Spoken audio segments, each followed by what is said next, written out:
皆様、本日は公益財団法人笹川平和財団およびジョージタウン大学女性平和安全保障研究所主催、外務省講演シンポジウム WPS アジェンダ推進のための議員の役割にご参加いただきまして誠にありがとうございます。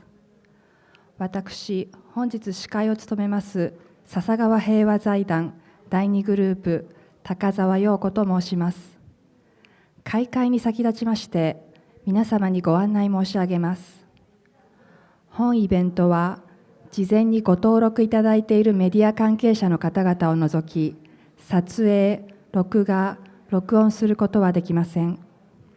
本日はお手元のレシーバーを介しまして同時通訳をご利用いただくことが可能となっております。お手元のレシーバーはチャンネル1が日本語、チャンネル2が英語となっております。会場内での喫煙はご遠慮くださいますようお願いいたします。携帯電話、スマートフォンは電源をお切りいただくか、マナーモードに設定いただき、音が鳴らないようにご配慮をお願いいたします。また、会場内での通話はご遠慮ください。最後に、本イベントの模様は後日、笹川平和財団の YouTube チャンネルで公開いたします。開会は16時半を予定しております。お席にて今しばらくお待ちください。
それでは定刻となりましたので始めさせていただきます。本日は大変お忙しい中、公益財団法人笹川平和財団およびジョージタウン大学女性平和安全保障研究所主催外務省講演シンポジウム WPS アジェンダ推進のための議員の役割にご来場いただき誠にありがとうございます。まずはじめに開会のご挨拶を笹川平和財団第2グループ平和構築支援担当グループ長の中山真帆より申し上げます。中山グループ長、よろしくお願いいたします。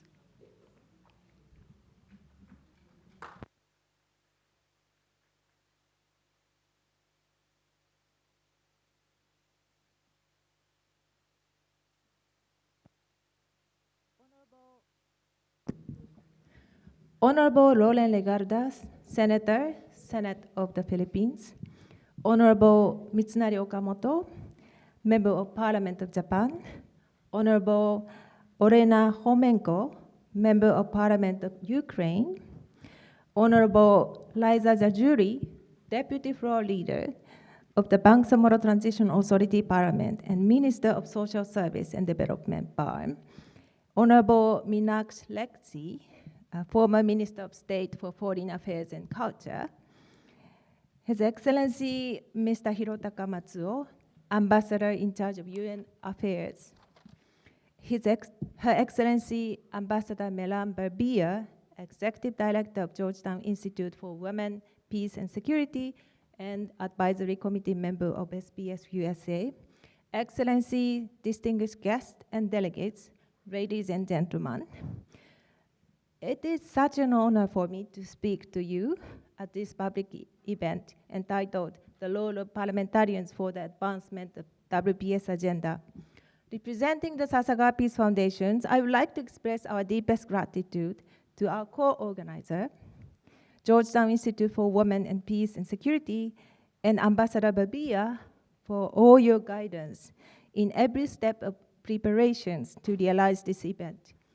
Also, we would like to thank our panelists, trailblazer and champion of WPS agenda, who agreed to talk today to share their admirable work in their countries to advance the core principles of WPS agenda.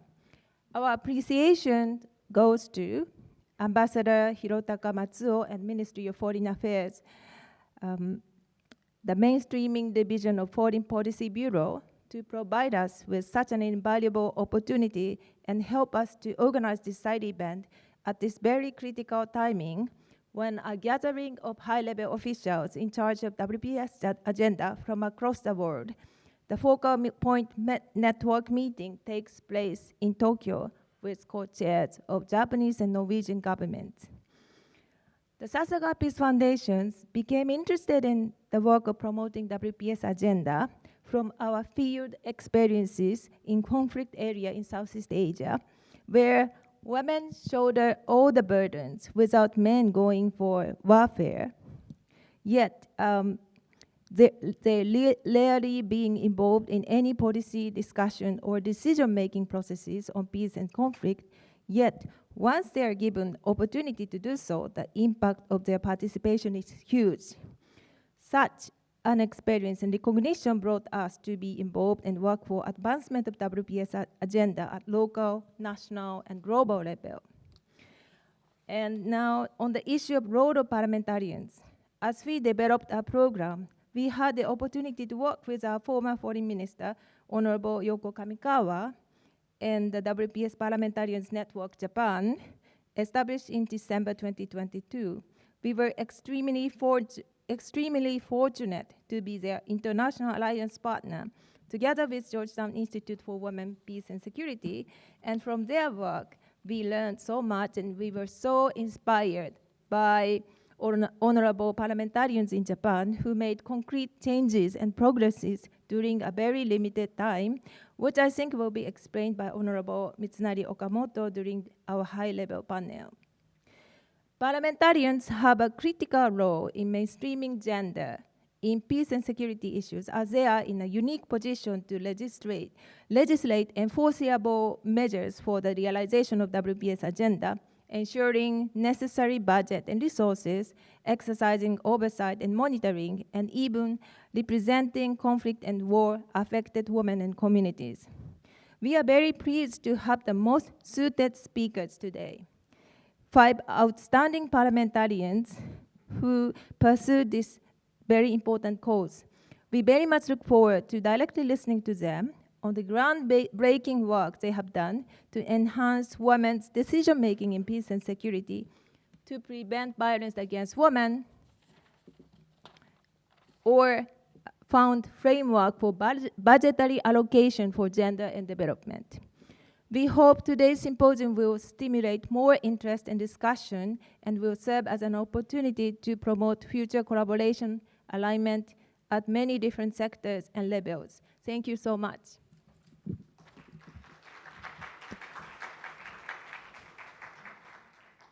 ありがとうございました。続きまして、本シンポジウムの共同主催者であるジョージタウン大学女性平和安全保障研究所所長メラン・バービア大使より開会のご挨拶及び本シンポジウムのイントロダクションをいただき、そのままプログラムの司会進行もお願いしたいと思います。バービア大使、よろしくお願いいたします。アンバサダーバービア。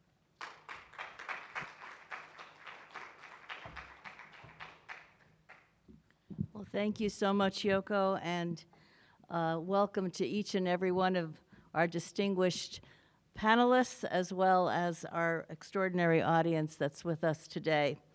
I want to add my welcome to Mahos to this high-level discussion on the role of parliamentarians in the advancement of women, peace, and security, and the agenda and framework that represents. We at the Georgetown Institute for Women, Peace, and Security are very pleased to be able to partner with Sasakawa Peace Foundation on this event, as well as the Foreign Ministry of Japan. And I must say, for me, it is a distinct personal pleasure to be back here at the Sasakawa Peace Foundation. We have done so much work together over the last couple of years, and this place is leading in many, many ways on peace building that you heard from Maho. Just extraordinary work in the field, making such an incredible difference and educating us all in the process. The focus on peace and security could not be more timely. As all of us knows, our world is enveloped in crises. It's a turbulent time, an unprecedented time in many ways, with wars going on from Ukraine to Sudan, from Myanmar to the Middle East, and so many places in between. So these issues are extremely timely, of which we are speaking. It is also appropriate that we come together on the sidelines of the UN's Focal Point Network summit that just concluded yesterday afternoon. It is a time that brought together many leaders in government and civil society to really work on how we can better extend through the framework of WPS the strengthening of peace and security around the world. And it is a proud moment to have Japan as the co-chair of the Focal Points Network, as well as Norway. So it has been a very time of leadership for this country on this issue. Parliamentarians have a critical role to play in the implementation of the Women, Peace, and Security Framework and the goals of enhancing peace and security. Legislators have the power to ensure funding levels and the provision of other critical resources, to provide monitoring and oversight of government decision-making in this area, to influence legislation and the direction of foreign assistance, humanitarian assistance, and the integration of WPS into the foreign policy relating to addressing specific conflicts as well as partnerships with other governments around the world. As you will learn from our panelists, and I can tell you having met them and absorb their biographies, knowing some of them personally. They're an extraordinary group. They can also have been involved, as you will hear, in targeting and legislating on matters of gender equality, for example. And we know, both from research and from experience, that the well-being of women and the protection of their rights and opportunities directly correlates with the peace and prosperity of a nation. I also hope that out of this discussion on the role of parliamentarians, we will together begin to pave the way for the role of parliamentarians in other places to be much more engaged on this framework. Japan and the United States, for example, are the only two countries in the world that have a parliamentary network, a caucus, if you will, focused on these issues. And I think it would strengthen the goals that all of us share on peace and security to see parliamentarians much more engaged, and they have been engaged, as you will hear from those who are with us today, but ways to formalize and work more closely together. But first, let me introduce Mr. Christian de Jesus. He is the Deputy Chief of Mission at the Philippine Embassy here in Tokyo. He is going to bring to us a message from the Honorable Lauren Lagarde. She is a member of the Philippine Senate, where she has been the first female Senate President pro tempore, a renowned environmentalist. She is globally recognized for her work on climate change, action, and disaster resilience.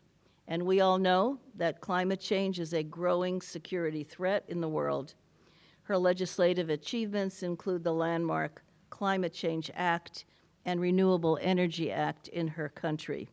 She wanted to be with us. She is unable to be with us, so her emissary is here to bring us her message and explain the work that is so vital to what she as a parliamentarian has been doing in this space. So, Mr. de Jesus, if you can come up, and then if our panelists can also come up at the same time, we will begin the program.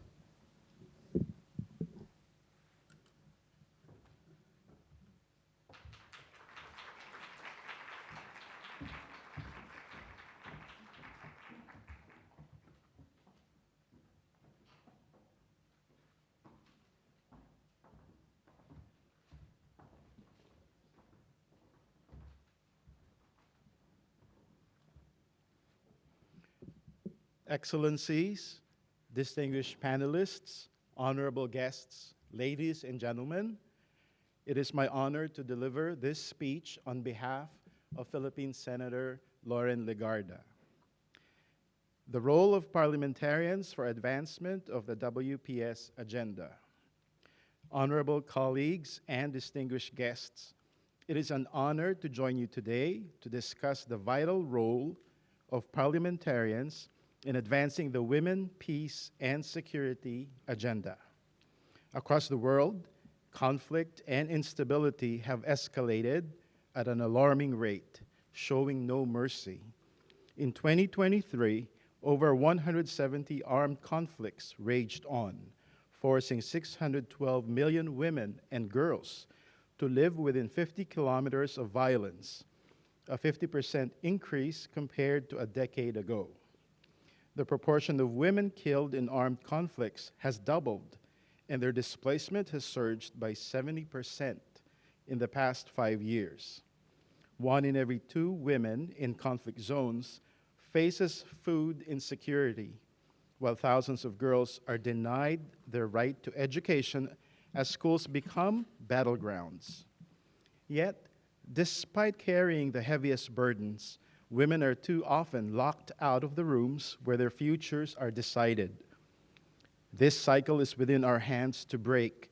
Women's participation in peace processes is not just about representation, but the foundation of sustainable peace. And yet, in 2023, women accounted for only 9.6% of negotiators and 1.5% of peace agreement signatories. This is why we, as parliamentarians, cannot be passive witnesses. Our role as policymakers is to bridge the gap between vision and action. In the Philippines, we have made strides by embedding WPS principles in our legal framework. On our path to peace, the Bangsa-Moro Organic Law, which created an autonomous region in Muslim Mindanao, institutionalizes women's participation in all decision-making and policy-determining bodies of the Bangsa-Moro government, recognizing their critical role in post-conflict stabilization and regional development. Our Anti-Trafficking in Persons Act, the first of its kind in Southeast Asia, and its expanded version, a landmark law I championed, stands as a shield against exploitation, protecting the most vulnerable, especially women and children, and affirming human dignity as non-negotiable. As a four-term senator, my lifelong advocacy for climate resilience has also reinforced WPS principles within national policies on disaster preparedness, sustainable development, and community security. Through the Climate Change Act of 2009, which I authored and sponsored, we ensure that women are not only consulted, but represented in climate governance, recognizing that in the face of climate-driven conflicts and displacement, women's leadership is a necessity. But our progress must not lull us into complacency. Globally, national action plans on WPS remain severely underfunded. The Philippine Magna Carta of Women, which I authored, mandates that no less than 5% of all government budgets be allocated to gender and development programs. This ensures that women actively participate in policy formulation, governance, and peace building at the national, regional, and local levels. This approach has been instrumental in making the Philippines a regional leader in gender equality. This is why we must not only legislate, we must finance, monitor, and enforce. Without these pillars, WPS risks remaining a symbolic aspiration rather than an operational imperative, collapsing under the weight of its own exclusions. Looking ahead, the challenge is no longer about recognizing the importance of women in peace building, because this is already an established truth. The real challenge lies in our courage to disrupt entrenched structures that continue to silence women in conflict resolution, governance, and security institutions. Dear colleagues, this is not a question of capacity. The expertise, resources, and frameworks to implement WPS already exist. What we need is bold, unyielding, political will that prioritizes gender-inclusive peace building even when it challenges established hierarchies. And so, our work ahead is clear. We must institutionalize accountability mechanisms that embed WPS principles in every facet of governance through binding legislation, gender-responsive budgeting, and rigorous oversight. We must transform political will into concrete outcomes by integrating WPS indicators into national security strategies, peace agreements, and post-conflict recovery frameworks. This, my dear colleagues, is not a concession, but the very foundation of sustainable peace, where justice, inclusion, and equity are not ideals, but realities. Thank you. Thank you so much, and please convey our thanks to the Senator. I think those were very appropriate words to open up our discussion with our distinguished panel. I'm going to turn first to the Honorable Mitsunari Akamoto, who is a member of the House of Representatives here in Japan. He was elected 5 times and representing Tokyo's Adachi and Arakawa wards. He currently serves as the chairman of the Policy Research Council of the Komeito Party. Welcome, sir. It's so appropriate to have you with us for this discussion. Let me start by asking about this parliamentary network on WPS women, peace, and security. We've had long days here. Right. On WPS and what the Parliamentary Caucus, the network, is doing here in Tokyo, what difference it's made, and how you see the importance of its work. Thank you so much, Ambassador. First of all, I'd like to congratulate the organizers, Madam Ambassador Vivier, and the Georgetown Institute for Women, Peace and Security, and Sasakawa Peace Foundation on realization of this symposium, held at very important timing. We all know that this year marks 25th anniversary UN Security Council Resolution 1325, a historic. I'm afraid. Oh, that sounds good, but let me keep this. I am also aware that this symposium takes place at the critical timing when an important gathering of policymakers working for WPS agenda called Focal Point Network is held, co-chaired by Japanese and Norwegian governments. I feel honored to take part in this symposium and talk to you who are working across the world to build more peaceful and gender equal world. WPS Parliamentarians Network Japan was established in December 2022 based on deep recognition of the importance of this agenda and role of parliamentarians. Now we have a cross-party membership of 37 parliamentarians, and we are proud, we are very much proud that 1/3 of members are male, including myself. Even before our network was built, Japan already adopted the National Action Plan. However, concept of WPS had not received much attention in Japan yet. Our network worked to change such an environment. Right after the establishment, we submitted proposal to then the Prime Minister of Japan to make continuous effort to implement Japanese third National Action Plan. And also, we showed Japanese leadership to advance WPS agenda. For G7 meeting in Hiroshima in 2023, WPS agenda was included in the communique coming out from the G7 summit in Hiroshima. We organized WPS dialogue more than 10 times to deepen policy discussion and learned from the advanced countries with rich experiences and implementing this agenda. Based on the knowledge gained from the WPS dialogue, we have compiled the 5 rounds of recommendations and submitted them to the ministers of Ministry of Foreign Affairs and Defense and other ministries.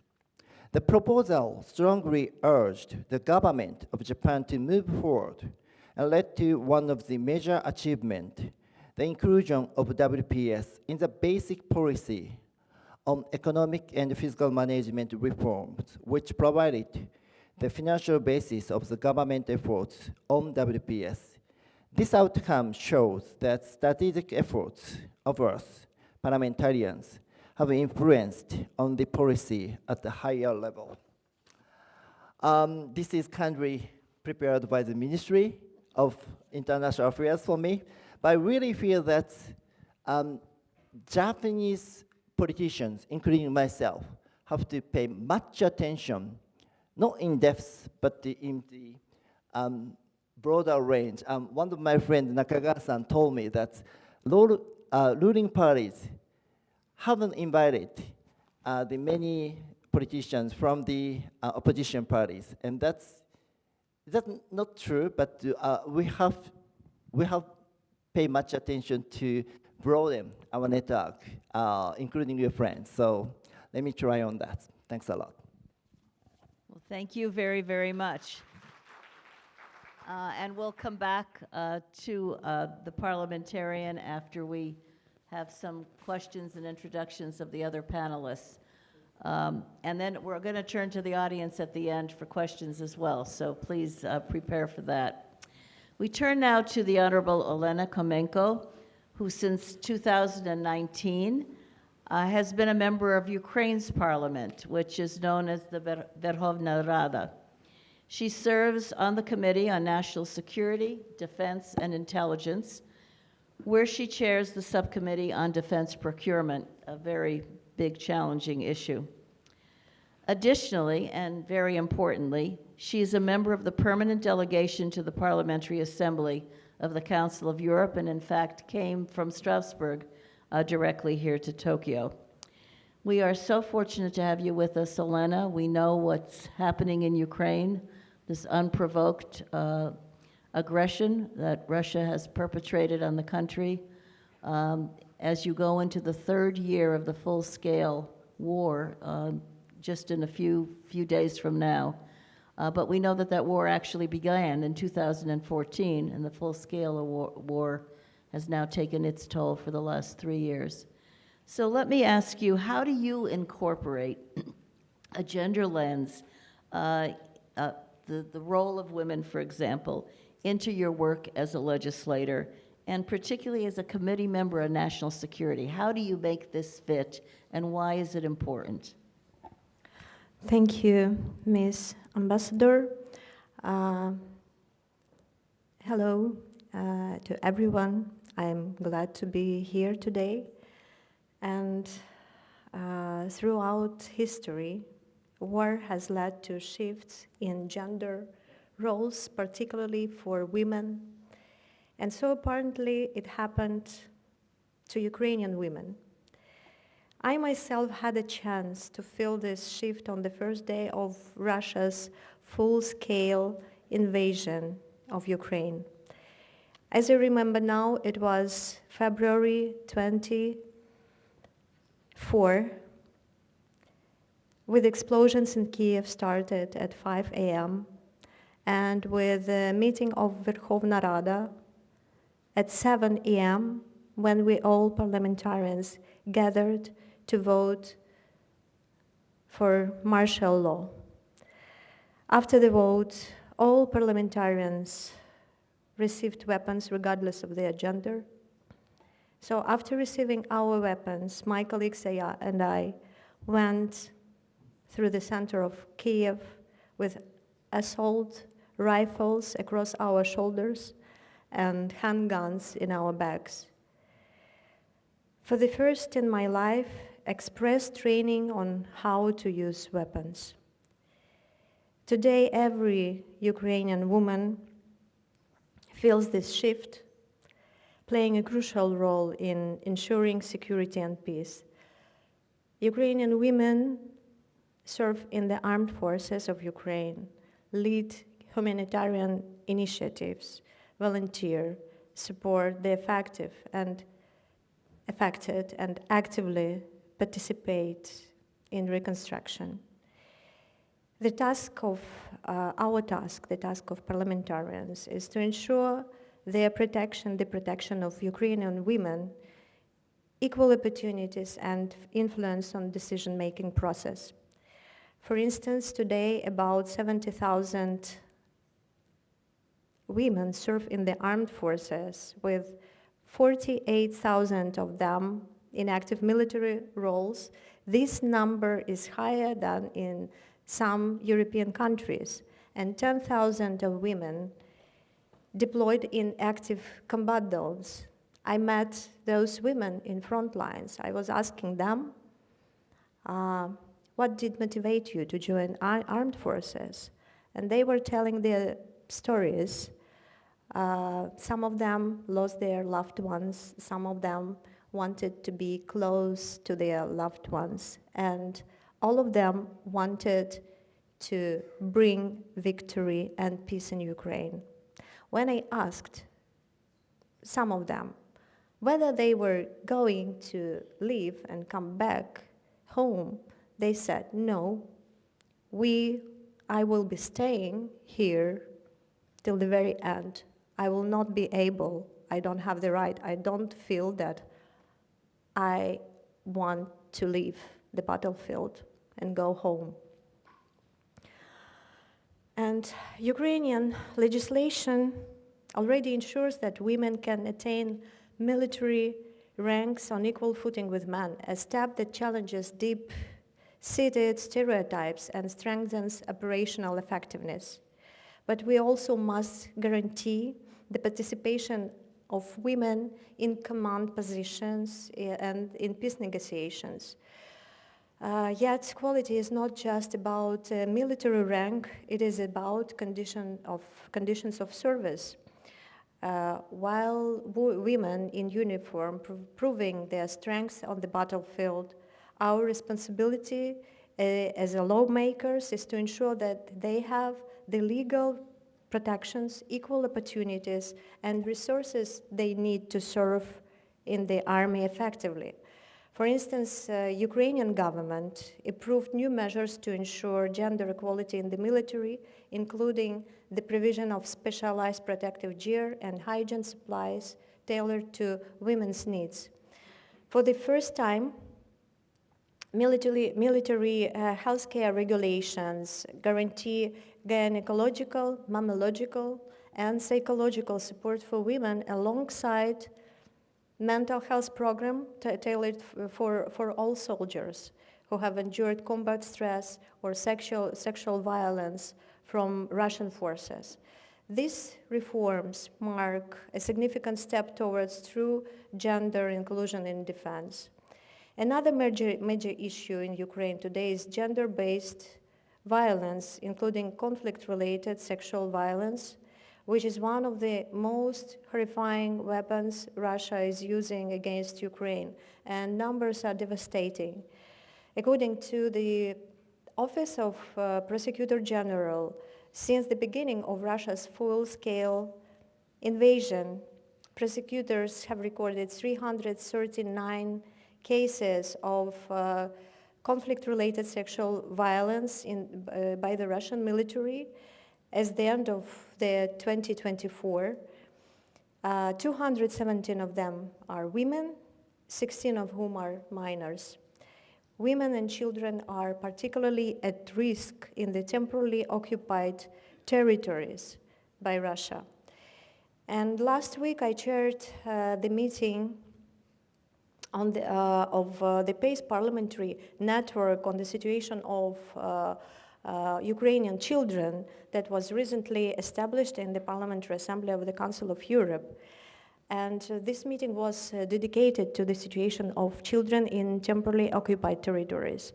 During the meeting, we heard the testimonies of a returned teenage girl and the psychologist working with returned children. And the girl testified about psychological pressure from the occupation authorities, and psychologists noted that returned girls regularly testify that while they were in the temporarily occupied territories, they were afraid of even leaving the house because of the threat of being raped by Russian military. No child, no woman, no person should live with this fear. Yet this is the brutal reality that Ukrainian women and children endure. In addition, last year's special report by UN human rights defenders, who interviewed 60 Ukrainian prisoners of war after their release, found that 39 of them, which is more than half, had been victims of sexual violence in Russian captivity. Sexual violence is a widespread, brutal weapon of Russian forces against both the Ukrainian military and civilians. It is used to intimidate and humiliate in an attempt to subdue. And that's why the issue of conflict-related sexual violence is extremely important today, particularly for Ukraine, and we as parliamentarians taking all possible measures to protect the victims of sexual violence.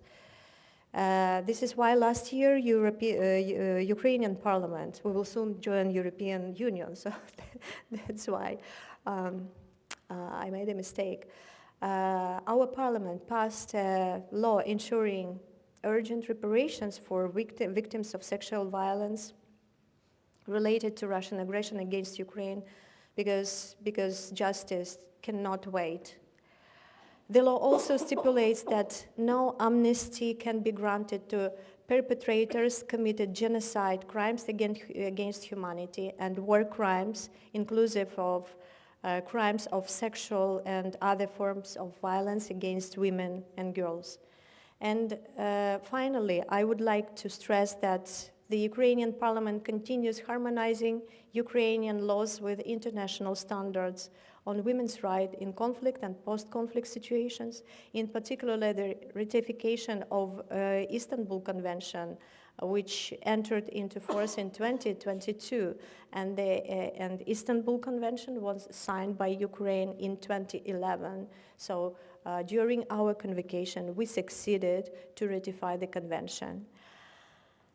Laws alone will not heal the wounds of war, but they can be a promise that we will not turn away, that we will not allow impunity, and that we will fight for justice as fiercely as our soldiers fight in the battlefield.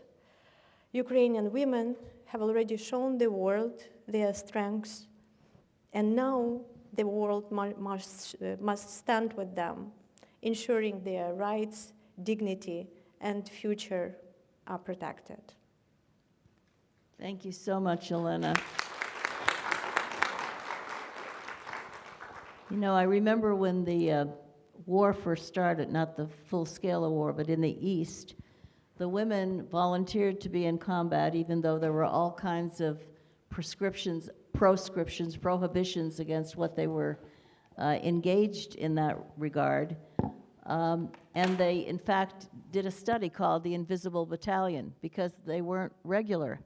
And it was the legislature that really, as you heard from her, that began to move on really ensuring that women soldiers in Ukraine get what they deserve in terms of the same kinds of status that male soldiers have. And that has improved greatly, and it's improved significantly because of the role of the legislature. So you've shown us both the face of war in your remarks, but also the critical role that legislators play as it relates clearly to women, peace, and security as well. We're going to turn now to the Honorable Raisa Jajuri. She is a member of the Bangsamoro Parliament and a Minister for Social Services and Development. She's a prominent human rights lawyer who played a vital role in the peace process as a consultant to the Moro Islamic Liberation Front. She also served as a member of the Bangsamoro Transition Commission. Raisa, we heard a lot during the Focal Points Network meeting, references to the Mindanao peace process and to the Bangsamoro Agreement. Tell us why the framework was really consistent with the Women, Peace, and Security agenda, particularly with respect to women-led the negotiations, their role in the negotiations, and how would you evaluate the Mindanao peace process from a gender lens? Because it is truly one of the excellent examples today of women's full participation in a negotiated peace process. So welcome. Thank you, Madam Ambassador. Good afternoon, everyone. As mentioned, the Bangsamoro peace process, we've seen milestones on women, peace, and security, particularly in track 1, where you have women in the peace panel negotiating, well, on both sides. So you had, from the government side, you had a woman, one of the very few who signed a peace agreement in the whole world. And on the part of the Moro Islamic Liberation Front, this was also the first time that they included a woman in their delegation. So truly, the Bangsamoro peace process showed some very big strides towards in the matter of women's participation, particularly in peacemaking. And we can see that also in the content of the agreement. So if you look at the framework agreement on the Bangsamoro, together with the annexes of this mother document, there are provisions pertaining to non-discrimination of women, protection from violence, meaningful participation of women in the autonomous government that at that point was going to be created, among other things. So, and right now we are reaping the gains of that peace process. A law has been passed and creating this autonomous government. So taking off from the peace agreement where you had strong participation of women from both sides of the table, there have been laws that were passed by the transition government. This is the interim government, where we have enshrined and supported, strengthened, first, women's participation in governance. We have a local governance code and an electoral code that are very clear on women's participation. Whereas in the national level, we don't have, the law is a bit silent on women participation in political exercises. We have in our laws a certain quota for nomination of political parties. There's also the requirement of having women's agenda for all political parties that would register to participate in the regional elections. And we have one of the the first laws that we passed was the creation of a Bangsamoro Women Commission that is now tasked to be the primary policy-making body on gender issues in the Bangsamoro, and to monitor and mainstream these policies in the autonomous government. And in the composition of the autonomous government, we have a parliamentary form, which is quite different from what we have in the national level, where it's really more of presidential. So it's quite interesting how the intergovernmental relations structure has been operating. But within the Bangsamoro government, in the parliament, we still have, we have not reached that critical mass. We are all appointed, by the way, and there will be new elections, the first elections in the region in October of this year. And hopefully those provisions in the local governance code as well as in the electoral code that we have passed would empower women to be part of the nomination process, enshrine the agenda for women, not at the time of their governance, but even while they are forming their political parties and presenting themselves with platforms of government. So hopefully we have more women in the regular government who will be elected. By the way, one other provision that is quite new in the Philippine arena would be an anti-political dynasty provision in the electoral code. Yes. Please explain. Okay, that's a provision in a constitution, but unfortunately, since the constitution was enacted or ratified by the people, there has been no law passed pertaining to or prohibiting political dynasties. But in the BARM, we were able to put that in our local governance code as well as in the electoral code. So everybody is watching whether this will work, and hopefully that also influences the national government to look into that constitutional mandate to break political dynasties and hopefully democratize elections and bringing more women into fore in terms of political participation. So I would say, if there's a question on how I assess it, I think we've made great strides stemming from the negotiations in the process of negotiating, but also in the content, the quality of the peace agreement.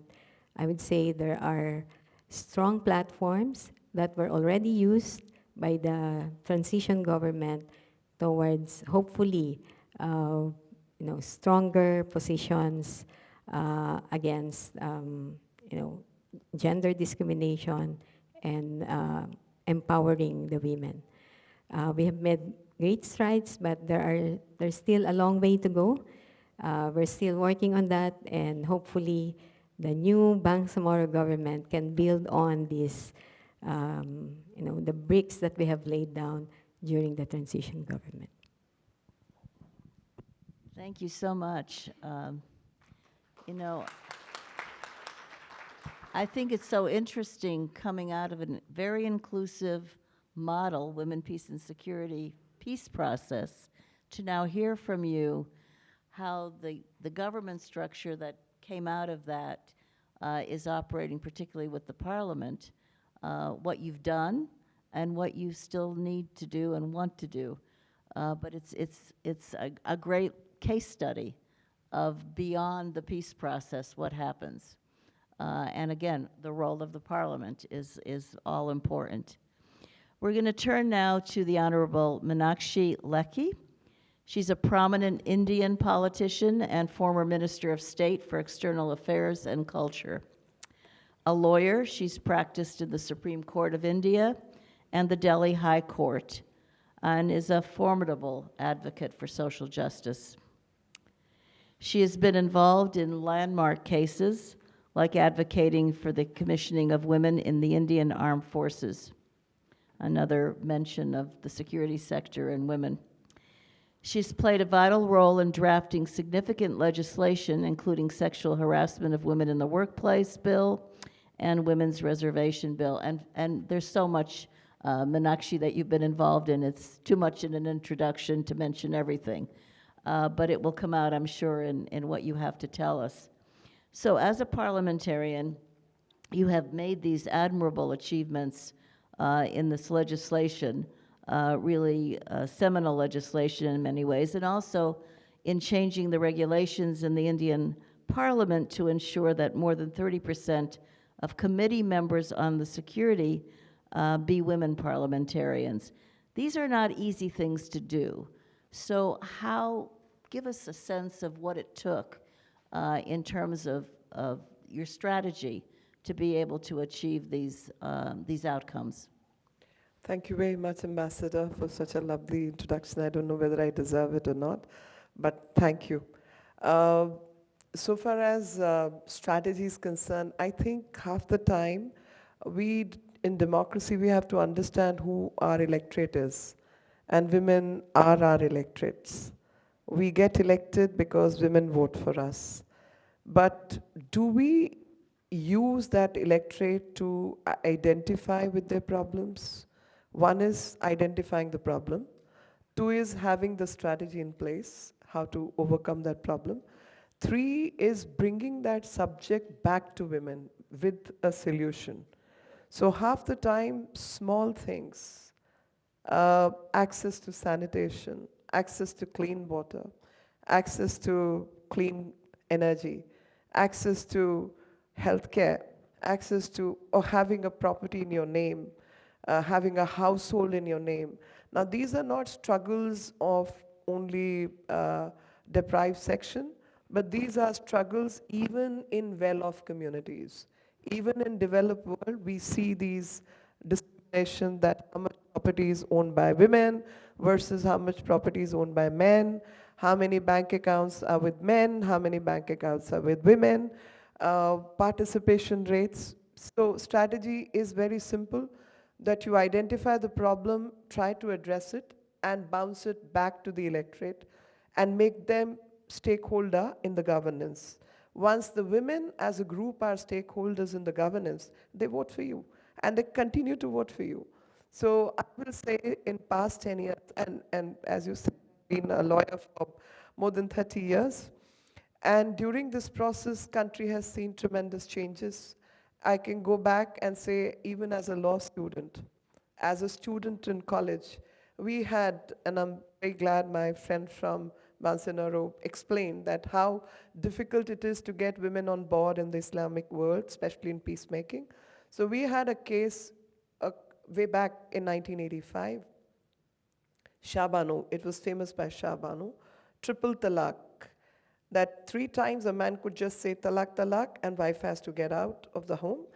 And in return, she only got what alimony was decided, meher we call it, at the time of marriage. If a woman's been married, say, for 40 years, 50 years, and she's reached 70 years of age, what was decided 50 years ago is obviously not adequate to look after her in later period. So law of maintenance worked for everyone except this lady who's reached her prime age. And that time, way back in 1985, I was in my second year of college. And when one saw that youngsters' zeal to get justice for the deprived section, and you're very idealistic at that age, was one experience which I carried for a long time. And we had a minister that time, who's presently a governor of a state right now. That gentleman was the Deputy Minister of Internal Affairs, Home Affairs actually. He resigned from the post, saying that government of the day was not protecting the Muslim women, and he himself was a Muslim. He was my, as a youngster, I kind of related to him. Arif Muhammad Khan is his name, and I related to him immediately, and I said, that's the way men need to behave.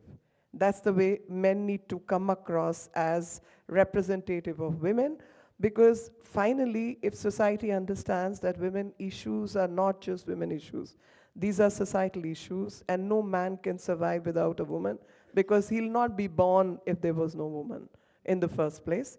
2, he will not be able to produce the progeny without a woman. 3, the love in life or the good things in life do not come without a woman.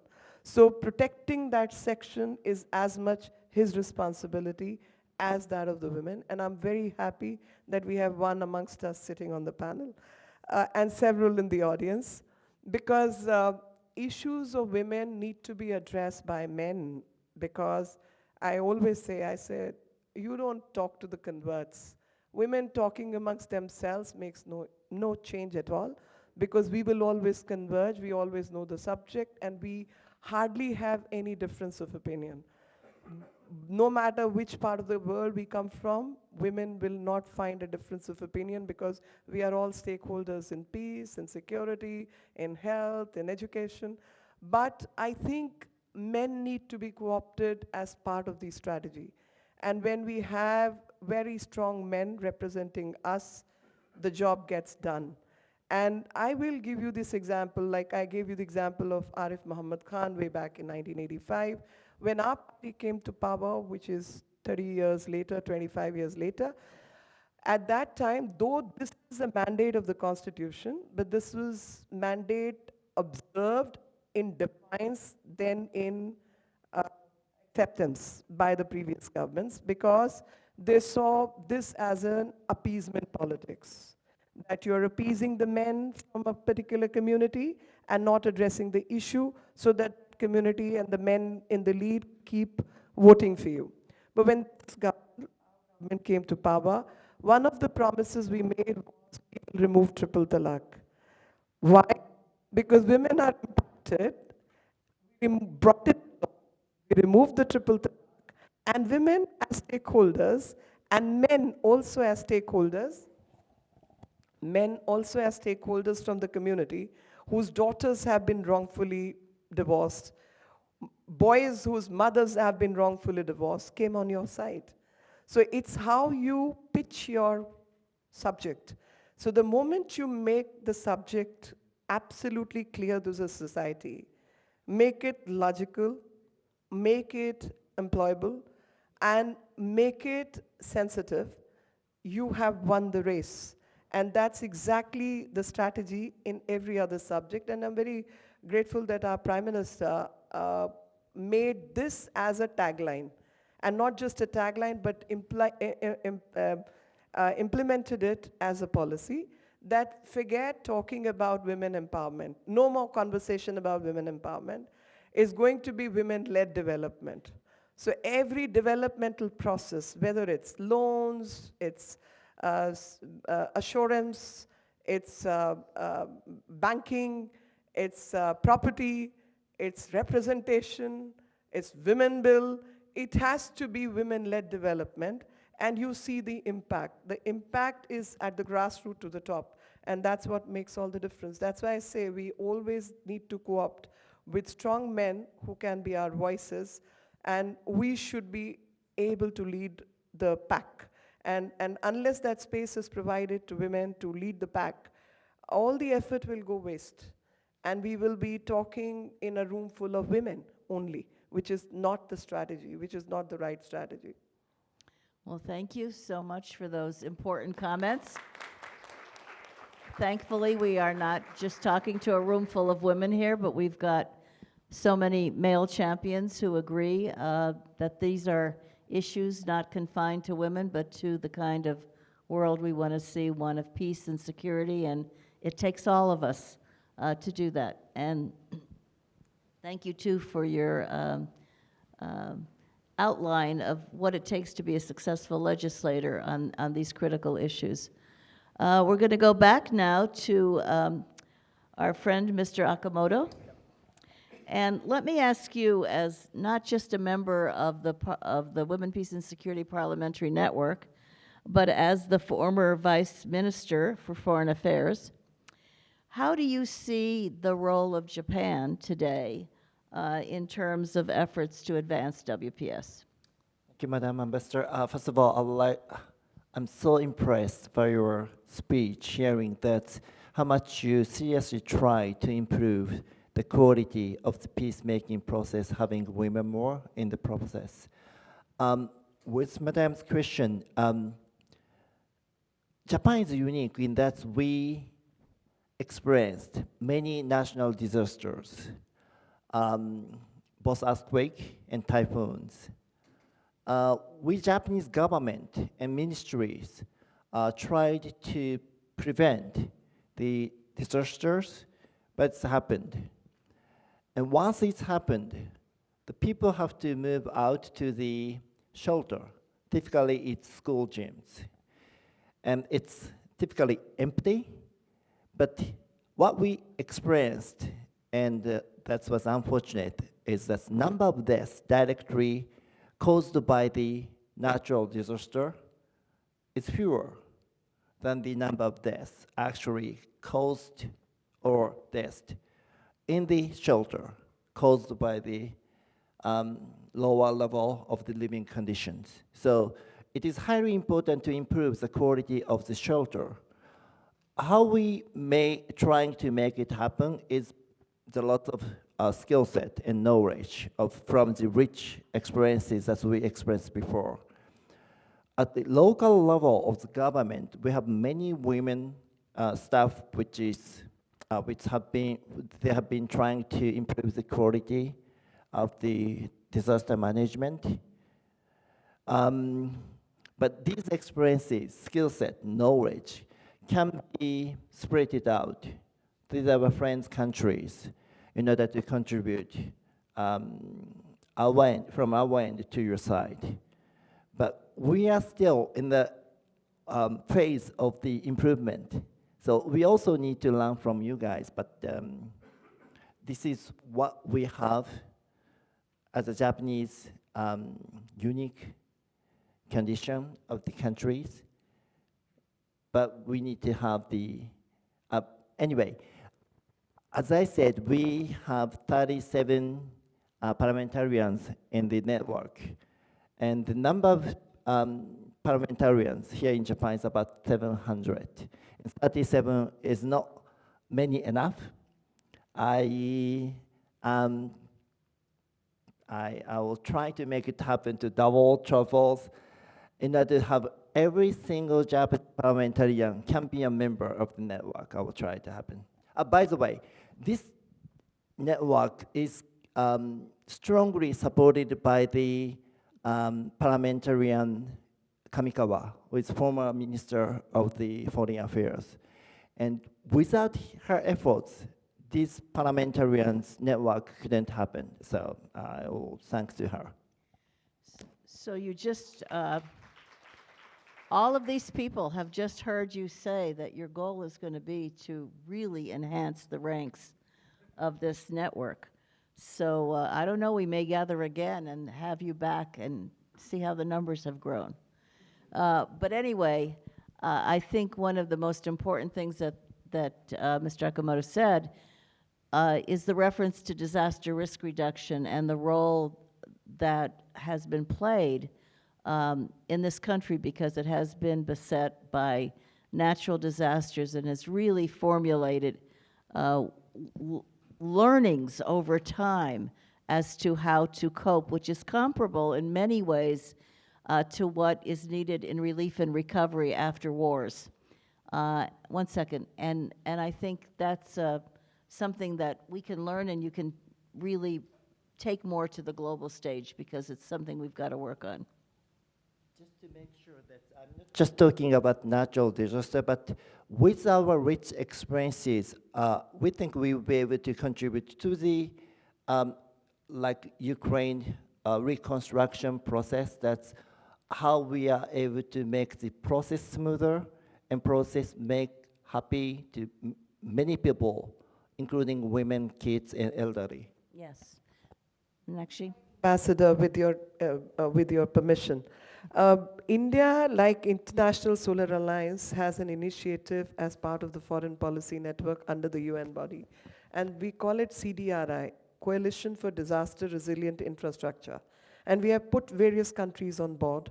And the idea is that with sustainable development goals and several other issues, this is a positive coalition which includes that infrastructure, disaster resilient infrastructure is what we all need, and we all have to learn from each other, especially Japan. I would request that since the minister has been a former Minister of External Affairs, you could push your government to be part of CDRI network also. There are a lot of commitments being made here this afternoon. Elena, there's a lot of talk today, expectation about an eventual peace process in Ukraine to end the war.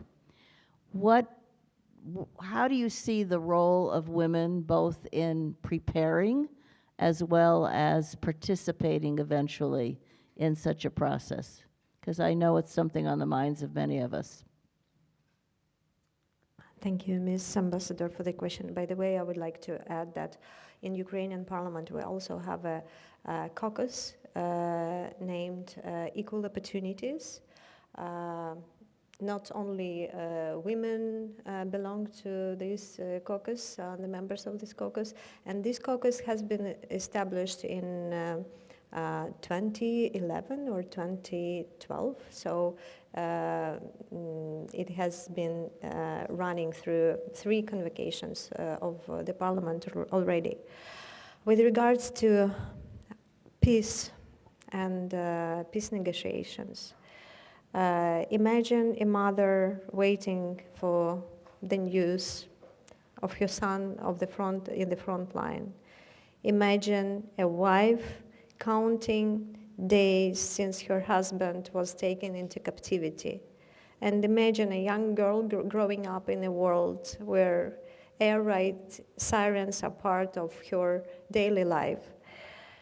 Without any doubt, Ukrainian women survive for peace, not as an abstract idea, strive for peace, not as an abstract idea, but as a necessity for their survival.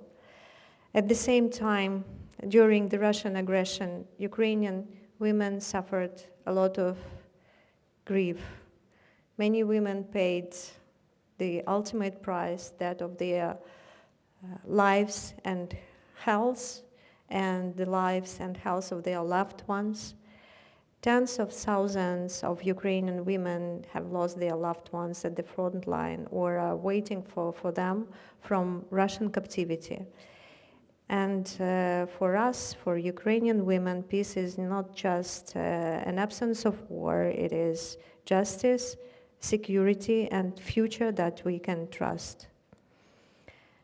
So whenever we talk about peace, we must remember the price paid. And that is why today, not only as a parliamentarian, but also as a woman, I want to talk about just peace, one that honors these sacrifices and ensures that they are not in vain. And for Ukrainians, justice means first and foremost that the war will never come into our lives again. It is about sense of security for every woman, for all of us. And for this, we need strong Ukraine and security guarantees. That's why President Zelensky and Ukrainian parliamentarians speak about peace through strengths, the approach that is important, vital for us today. What does it mean from Ukrainian perspective? It is about strong Ukraine and strong partners. After all, Russia will not commit aggression knowing that Ukraine has enough of its own resources to repel it, and its partners are ready to provide prompt and necessary support to Ukraine. This applies to strengthening Ukraine's combat capabilities right now, to continue military operations to repel Russian attacks, to hit military targets on the territory of Russia and temporarily occupied territories, military targets, and to weaken Russia's defense capabilities and offensive potential. We call for this to be done by supplying military assistance, including long-range capabilities, investing in the Ukrainian defense industry, strengthening Ukrainian air defense, and lifting restrictions on the use of long-range weapons throughout the Russian territory and of Ukraine, temporary occupied territory of Ukraine. Another important component of our country's security is the implementation of security agreements, of which there are already 28 agreements. And of this, in the complex, this is the complex which is necessary. Russia must be aware about catastrophic consequences it will face if it will attempt to repeat its armed aggression. And that's why we're talking about deploying a comprehensive non-nuclear strategic deterrence package on the territory of Ukraine, which will be sufficient to protect Ukraine from any military threat from Russia. And peace is not only won on the battlefield, but also at the negotiation table. And here is strength is just crucial. That's why peace through strength means ensuring Ukraine is never left vulnerable again. And for Ukraine, the issues of potential negotiations on ending the war and security guarantees are closely linked, because without reliable guarantees, any agreement concluded with Russia will only be a precondition for future repeated aggression. And speaking of security guarantees, we are primarily talking about inviting Ukraine to join NATO. We're not talking about membership in times of war, and we understand that this path may take long. But we need interim security solutions, and the invitation to NATO is one of them. And the invitation will strengthen us at our negotiation position and will send clear message to Russia that Russia has no veto on NATO enlargement. And at this point, coming back to the role of women parliamentarians,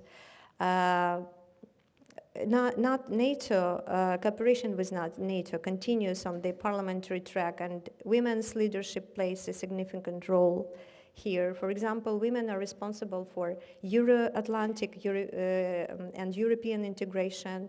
This is Vice Prime Minister Olga Stefanishyna. And also we have a woman serving as ambassador of Ukraine to NATO. We have also many women running foreign missions. And together with the women parliamentarians, this is very strong force working to bring Ukraine closer to NATO. Meanwhile, within the parliamentarian committee, as you mentioned, I'm chairing the subcommittee on defense procurement, exercising parliamentary control in the process of transforming the defense procurement system of Ukraine in accordance with its principles and standards of NATO member states. I participated with my fellow colleagues in NATO Strategic Defense Procurement Review, which resulted into recommendations for modifying Ukraine's defense system. And these recommendations were presented and agreed upon the NATO Washington Summit last year. Thus, we're actively moving towards achieving interoperability with NATO, and not only in defense procurement. And generally speaking, as you also mentioned, Ukrainian military diplomacy has a female face today. Let's just recall our First Lady, Olena Zelenska. She impressed the whole world with her speech at the US Congress, calling for more military assistance to Ukraine. She became the first wife of a foreign president addressing to the United States Congress. And my fellow parliamentarians and I used to jointly call ourselves Women's Battalion at the beginning of the full-scale war in spring 2022, as we went to expel Russia from the Council of Europe. This is the only organization that expelled Russia from its members, and we advocated support for Ukraine at meetings with Boris Johnson in London, with Emmanuel Macron in Paris, and Pope Francis in Vatican. And Women's Battalion keeps working with the numerous delegations to such international organizations as PACE, NATO PA, OSCE PA, and IPU. We keep moving critical initiatives forward. For example, within our work in PACE, we managed to facilitate the establishment of the Register of Damage and Compensation Mechanism, and the establishment of a special tribunal for the crime of aggression to come soon. We advocate for release of prisoners of war and civilian hostages, as well as for return of all deported Ukrainian children. And these issues are at the top of these organizations' agendas for almost 3 years already, and we wouldn't stop until justice is served. We keep on advocating for support for Ukraine and just peace throughout parliamentary diplomacy. This is why I'm here today speaking to you, not just as parliamentarian, but also as a woman who believes in justice. And Ukraine fight is not just ours, it is fight for the world we want to live in, because to us, peace is not just the silence of guns. It is the triumph of justice, the return of our loved ones, and the future we dream for our children. Thank you. And I'm sure the battalion that you talked about will be in full engagement when that peace process is put in place as well, and moves forward. Raisa, we know that your community is going through relief and recovery at this point. What are the challenges in that to women and children especially? What has to be overcome or dealt with? Okay, I would have to say that while I gave a picture of a very good process that we have undergone, starting from the peace process towards the implementation of the organic law for the autonomous region, we face still a lot of challenges. Just like most, if not all societies, we do have deep-seated norms that prevent more women and girls to participate in governance. So while you do have those laws, we still have to do more than just enacting them, because we do face barriers. We do face violence against women, child marriages, among other things. So I think these challenges are still there, and as legislators, we can work on the laws and making sure that these laws do become realities in the future through implementation by government agencies, but also stakeholders. At the same time, since we are an interim government, we do want to see the regular government, as I said, building on the gains of the peace agreement and the transition government. Right now, we do have good women role models in the parliament. Women take on very critical positions as deputy speakers, floor leaders. They actually do a lot of work directing the flow of these laws that are being passed by the parliament. So that's one of the roles that I think Bangsamoro women parliamentarians contribute to women, peace, and security, inspiring others that this is something that can be done even in a small autonomous region in the Philippines, and hopefully that also inspires the rest of the country. We do have some ministries that are working on mentorship of younger public servants so that they take on stronger roles in governance, not as politicians, but those who work day and night ensuring that government services reach our communities, among other things. So I would say that, as I said, we have made great strides, but we still have to work on many things in the Bangsamoro, and we hope that this women, peace, and security movement will keep an eye on the Bangsamoro, but also get inspiration from it. Thank you. Thank you, and it shows the importance of meeting the kinds of challenges that present themselves in relief and recovery, and it takes time. Meenakshi, let me just conclude this round by asking you about the criticism that often comes to women, peace, and security as being a Western idea or a global North idea, and some conservatives around the world say it doesn't apply to our part of the world or us. How do you respond to those criticisms, and why is it important to respond to them?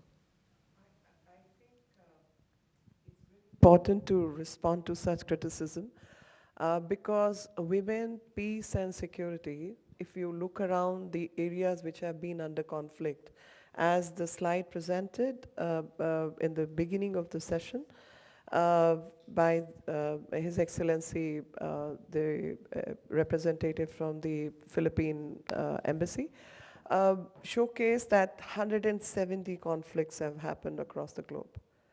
Most of these conflicts have happened in, say, Middle East, Africa, Asia, Europe. By Ukraine's involvement, it's Europe. So Europe was somewhere insular in the recent past. After World War II, Europe was insular from the conflicts. With Ukraine and Russia, Europe is getting impaired. But all over the world, rest of the globe, there is conflict happening. So women, peace, and security is imperative, both for North and South, for the simple reason that this time in G20, for example, India incorporated the agenda of Global South on the table, showcasing to the world that we being the bridge between the two. For the simple reason that Indian economy, we are number 3 in terms of GDP, but we also have a very large population to look after. Thus, we represent both the North and the South. We represent East by virtue of being an Eastern civilization, and we represent the West by our institutional mechanism, democracy, banking, Supreme Court, law and order, rule-based order. With all that, we represent the countries of the West also. So we are in ideal position to talk about all these things. And thus, the conclusion is that the North cannot exist without South on board, because most human resource and economic resource vests with the South, Global South. The technology and the control mechanism or the learning capacity vests with the North. What will you do with your learning capacity and technology unless you have resources from the South? But the South also needs to be looked after and provided for. So global agenda of South and North being 2 poles needs to be met somewhere so that everybody gets the warmth. Equator, we need that equidistance from both rather than having extremes, positions. I always say Buddhism has a concept of middle path. Middle path is to bring the two together to find a solution to the problem. And most conflict in the South, if I may say, I'm not concluding that they are caused by North, but I'm hinting that there are factors and policies involved which North has a control over. And thus, the North and the South divide is a false divide. It's a global agenda. Women, as I said, meet across party lines, across geographical diversity, across country structures. Women have common agenda. Peace, they are the biggest stakeholders because as a maternal instinct, you care for children, you care for family, you care for old age, you have a caring temperament, nurturing temperament which God has given you across animal kingdom. And animal kingdom, not just humans, but across animal kingdom. Security becomes imperative because it's only when nations, societies, and people are secure that the nature and care can flourish. Economies, whether it's the example of Europe or Japan itself, the prosperity flourished because there was peace around. And for that, security becomes imperative. And thus I go back that this narration needs to change, global North, global South. The narration is we are all equal stakeholders in keeping peace and security, and women are the biggest stakeholders.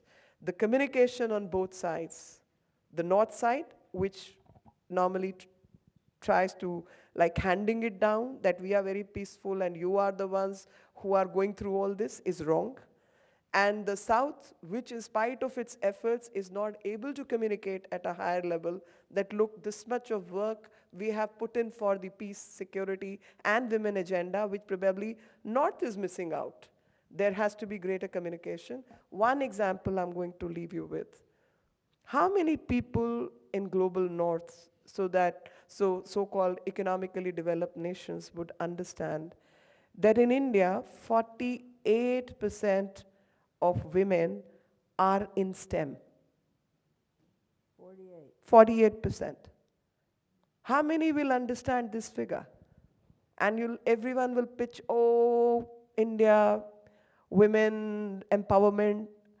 You know, all our satellites and Mars missions are being handled by women. All the missile missions are handled by women. All the ISRO scientists, you'll find women. Mathematicians, you'll find women. But how many people would buy this narrative or know that narrative? I blame myself in the sense that we don't talk about our achievements. I blame the global North for not being receptible to these changes which are happening in the world and being that high chair syndrome needs to also be changed, that maybe there are certain policy changes which global north needs to make within their societies so that women in the north are also equal participants. There are many places they are lagging behind.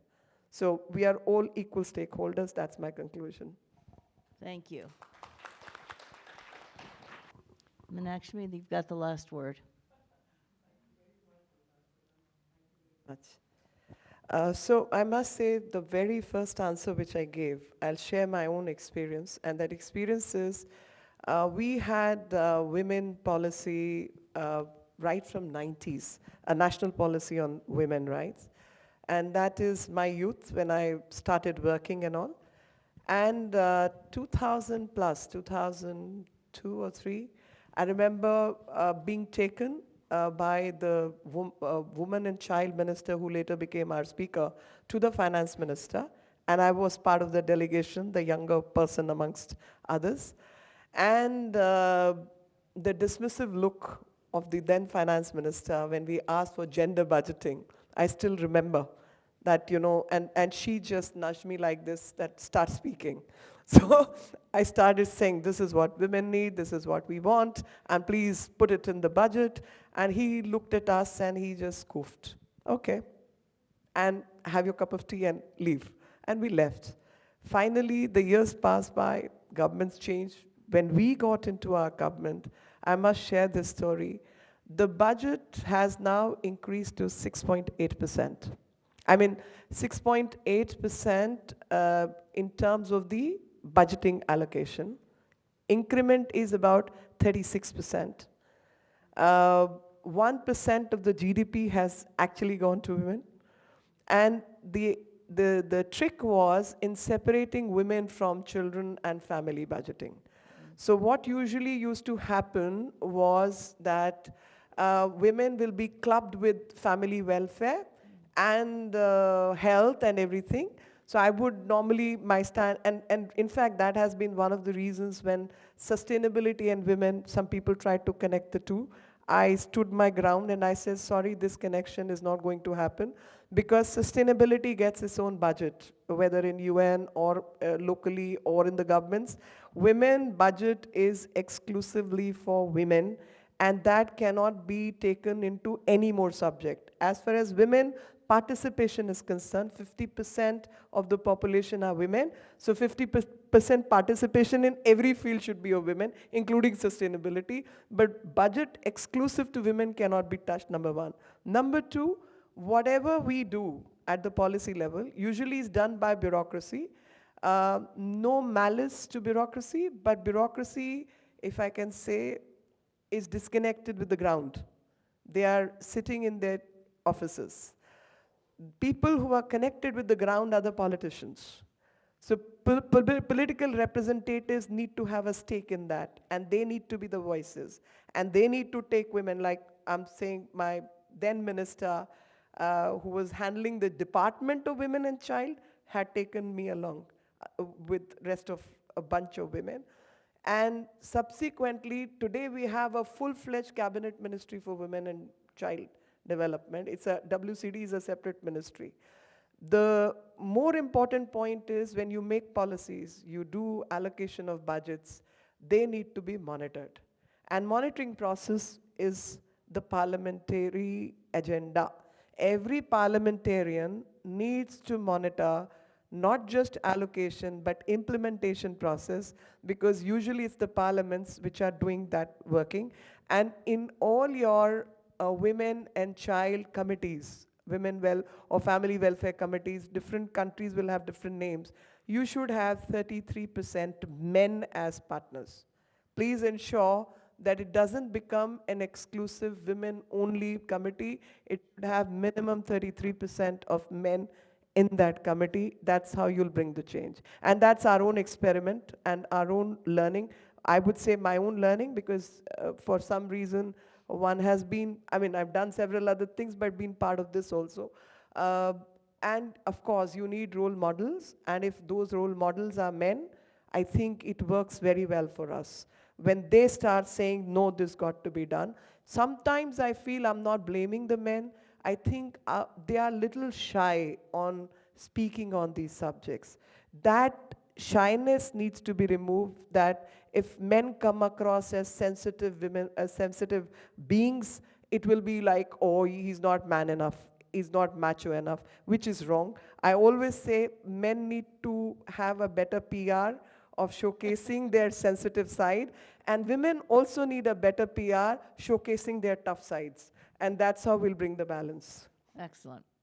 Well, we do come to the conclusion, I think, from the experiences that have been relayed right here, that there is a strong connection between parliamentarians, between legislators, and women, peace, and security. So let's work together to strengthen that proposition and at the same time strengthen the prospects for greater peace and security in our world. So thank our distinguished panel, and we'll go forward with that resolution leaving this room.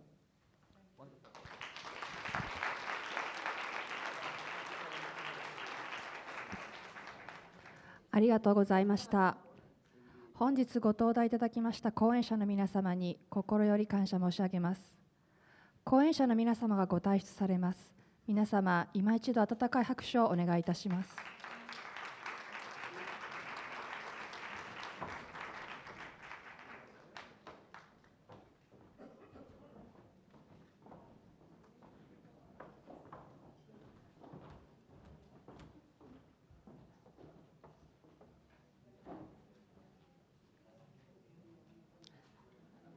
ありがとうございました。以上をもちまして、本日のシンポジウムを終了いたします。ご退場の際はお忘れ物にご注意ください。同時通訳レシーバーは出口にて回収いたしますので、ご返却をお願いいたします。後日、アンケートのお願いをメールにてお送りいたしますので、ぜひご協力ください。本日は長時間にわたりご参加いただき、誠にありがとうございました。どうぞお気をつけてお帰りくださいませ。